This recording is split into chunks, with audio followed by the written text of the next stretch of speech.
বিসমিল্লাহির রহমানির রহিম।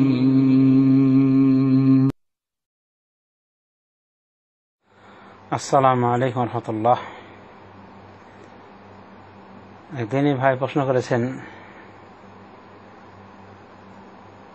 জাকির সাহেব,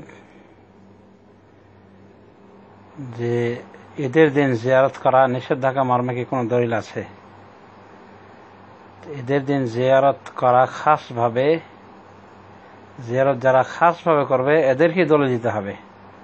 কারণ রাসূলুল্লাহ সাল্লাল্লাহু আলাইহি ওয়াসাল্লাম বলেছেন, মান আহদাসা ফি আমরিনা হাযা মা লাইসা মিনহু ফাহুয়া রাদ্দ। যে আমাদের ধর্মে এমন কিছু নবাবিষ্কার করবে যা তার অন্তর্ভুক্ত নাই, সেটা প্রত্যাখ্যাত। বুখারী মুসলিম শরীফের হাদিস, মা আয়েশা থেকে বর্ণিত।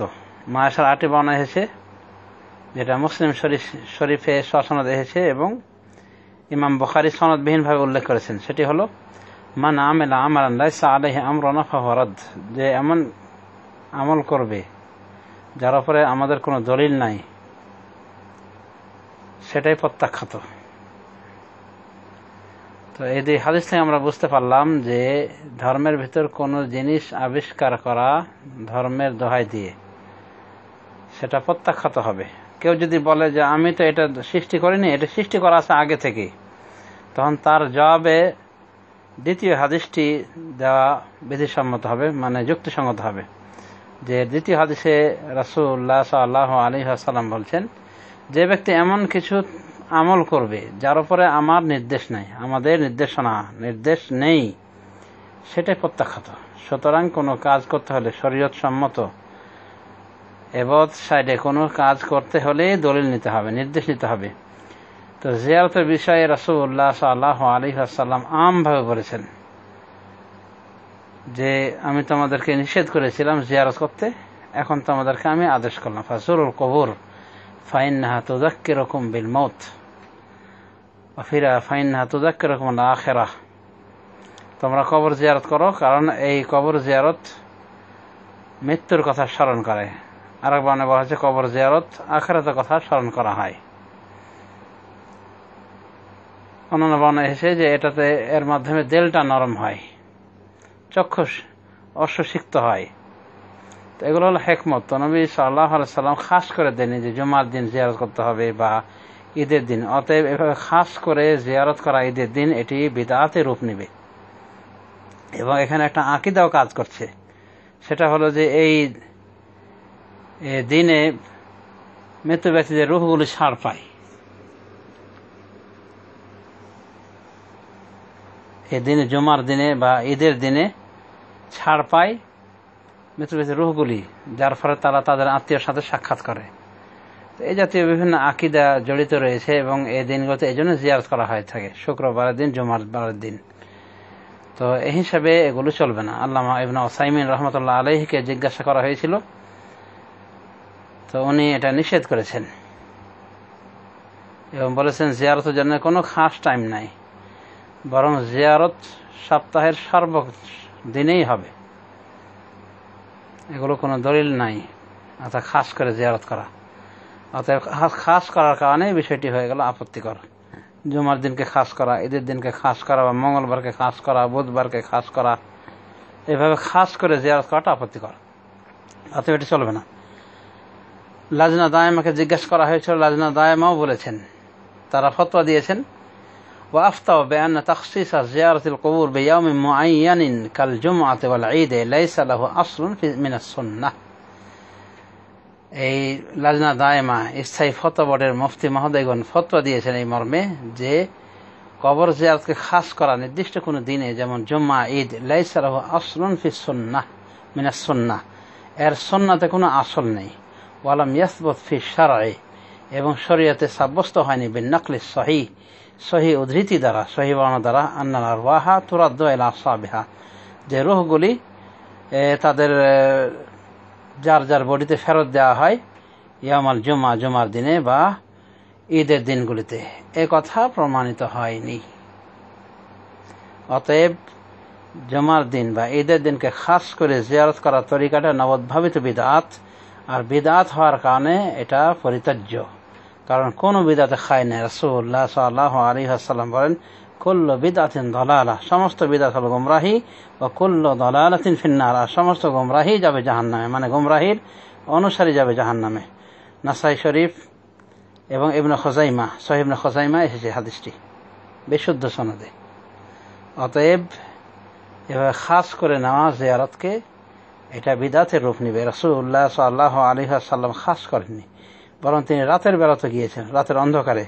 মুসলিম শরীফে বর্ণনায় পাওয়া যায় যে মা আয়েশা বলেন যে যখনই তার নিকটে আসতেন তার পালাতে, তখনই তিনি এইভাবে কবর জিয়ারতে বেরিয়ে পড়তেন বাকি গোরস্থান জিয়ারত করতে। অতএব খাস করে নেওয়া, আম হাদিস থাকতেও খাস করে নির্দিষ্ট দিনে জিয়ারত করা এবং অন্যান্য দিনে বর্জন করা, এভাবে খাস করে নেওয়া নীতিটা যেটা প্রচলিত রয়েছে, যেমন ঈদের দিন, জুমার দিন, এটা অবশ্যই বিদআত হবে। এবং বড় বড় আলেমের সাক্ষী দ্বারা আমরা পেলাম, ফতোয়া লাজনা দায়েমা থেকে প্রমাণ পেলাম যে এটা বিদআত। দেখুন তালখিস ফাতাওয়া লাজনা দায়েমা 1 নম্বর খণ্ড 64 পৃষ্ঠা। আল্লামা ইবনে উসাইমিন উনিও বলেছেন যে এর জন্য কোনো খাস দিন নেই কবর জিয়ারতের জন্য, এবং বিশেষ করে তাকে জুমার সময় জিজ্ঞাসা করা হয়েছিল, উনি এটা প্রতিবাদ করেছেন। দেখুন লেখাউল বাবেল মাফতুহ নামক একটা কিতাব, যেখানে তার উন্মুক্ত আলোচনাগুলি রেকর্ড করা হয়েছে, মানে লিপিবদ্ধ করা হয়েছে। 160-80 সম্ভবত 160 এটা হলো তার লেখার নাম্বার, এবং 8টা হলো খণ্ড। তার মানেই হলো 160 নম্বর লেখা, তার সাথে সাক্ষাৎকার, আর খণ্ড নম্বর হলো 8। তো এত বড় বড় মাশায়েখ থাকতে, তাদের ফতোয়া থাকতে আমাদের আর কাউরে দুঃসাহস দেখানো উচিত নাই যে এই দিনগুলিতে খাস করে জিয়ারত করা জায়েজ কবরস্থান। বরং তারা বিদআতের সিদ্ধান্ত দিয়েছেন, এর কোনো ভিত্তি নেই বলেছেন। এটাই বাস্তব কথা, আসলেই কোনো ভিত্তি নেই। খাস করে দিলেই ভিত্তি পাওয়া যাবে না। খাস ছাড়াই যে কোনো দিনে কবর জিয়ারত করতে পারে, তাতে কোনো অসুবিধা নেই। দ্বিতীয় প্রশ্ন ছিল যে লাইলাতুল কদরের সম্ভাব্য রাতগুলিতে ওয়াজ নসিহত করে কাটিয়ে দেওয়া, এটা কিরূপ? এটাও আমরা যে লক্ষ্য করে দেখি, রাসূলুল্লাহ সাল্লাল্লাহু আলাইহি ওয়াসাল্লামের আদর্শ থেকে এর প্রমাণ পাওয়া যায় না যে রাসূলুল্লাহ সাল্লাল্লাহু আলাইহি ওয়াসাল্লাম রমাদানের শেষ দশকের রাত্রিগুলিকে, বিশেষ করে বেজর রাত্রিগুলিকে তিনি ওয়াজ নসিহতে কাটিয়েছেন।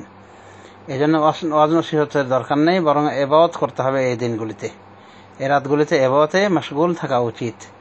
হাদিসে যা পাওয়া যায় তাহলে এই যে কান নবী সাল্লাল্লাহু আলাইহি ওয়াসাল্লাম ইযা দাখাল আশর শাদ্দা মি'জারাহ ওয়া আয়কাযা আহলাহ ওয়া আহইয়া লাইলাহ। বুখারী মুসলিম শরীফে হাদিসে এসেছে যে রমাদানের শেষ দশক প্রবেশ করলে রাসূলুল্লাহ সাল্লাল্লাহু আলাইহি ওয়াসাল্লাম তিনি তার লুঙ্গিকে শক্ত করে বাঁধতেন, পরিবারকে জাগিয়ে তুলতেন এবং নিজেও সারা রাত জেগে থাকতেন। রাত্রিকে জাগরণ করতেন মানে সারা রাত জেগে ইবাদত করতেন। তো এই রাতগুলিতে হবে ইবাদত, অর্থাৎ কোরআন তেলাওয়াত, জিকির, আজকার, নফল ইবাদত যেমন কিয়ামুল লাইল ইত্যাদি, এগুলোতেই হবে। এক কথায় ইবাদতে মাশগুল থাকা উচিত, এবং ওয়াজ নসিহতের ফিল্ডে পরিণত করা উচিত না এই রাতগুলিকে। কারণ এভাবে যদি ওয়াজ নসিহত কাটিয়ে দেওয়া হয় এবং এটা নিয়ম করে নেওয়া হয়, তাহলে অবশ্যই বিদআতের রূপ নেবে। কারণ রাসূলুল্লাহ সাল্লাল্লাহু আলাইহি ওয়াসাল্লাম ইচ্ছা করলে এমনটি করতে পারতেন, যেহেতু তিনি করেননি, বরং তিনি এই রাত্রিগুলিকে তিনি জাগরণ করেছেন ইবাদতের মাধ্যমে। আমাদেরকেও ইবাদতের মাধ্যমে জাগরণ করতে হবে। ওয়াজ নসিহতে এই রাতগুলি কাটানো উচিত নয়। এটা হবে রাসূলুল্লাহ সাল্লাল্লাহু আলাইহি ওয়াসাল্লামের আমল সুন্নতের খেলাফ, সালাফে সালেহের আদর্শের খেলাফ। অতএব এটা পরিত্যাজ্য। আশা করি বুঝতে পেরেছেন। তবে হঠাৎ করে মাঝে মধ্যে যদি কোনো প্রয়োজন হয়, দিক নির্দেশনামূলক কোনো আলোচনা, কোনো ভুলভ্রান্তির ওপর সংশোধনীমূলক কোনো আলোচনা প্রয়োজন হয়, দেখা দেয় যে ওই বেজর রাতের সম্ভাব্য রাতগুলিতে, ওই লাইলাতুল কদর সম্ভাব্য রাতগুলিতে, রমাদানের শেষ দশকে বা রমাদানের ভিতরে যে কোনো সময়, সেটা আলাদা কথা। কিন্তু খাস করে নেওয়া এই রাতগুলিকে জাগরণের জন্যে, এবং জাগরণের এই পদ্ধতি অবলম্বন করা যে ওয়াজ চলতে থাকবে, আর তাও আবার বিদাতি তরিকার বিদাতি হুজুরদের ওয়াজ, সেটা তো আরও দূরের কথা। হেদাতি হুজুরদেরই ওয়াজ চলে না এখানে, কাজে বিদাতি হুজুরদের বিদাতি ওয়াজ তো আরও বহু দূরের কথা। আল্লাহ রাব্বুল আলামিন আমাদেরকে সর্ববিষয়ে কোরআন সুন্নাহ এবং সালাফে সালেহের মানহাজ অনুযায়ী পরিচিত হওয়ার তৌফিক দান করুন। আল্লাহুম্মা আমিন। ওয়া সাল্লাল্লাহু আলা নবী মুহাম্মদ ওয়া আলা আলিহি ওয়া সাহবিহি ওয়া সাল্লামা তাসলিমান কাসীরান ইলা ইয়াউমিদ্দিন।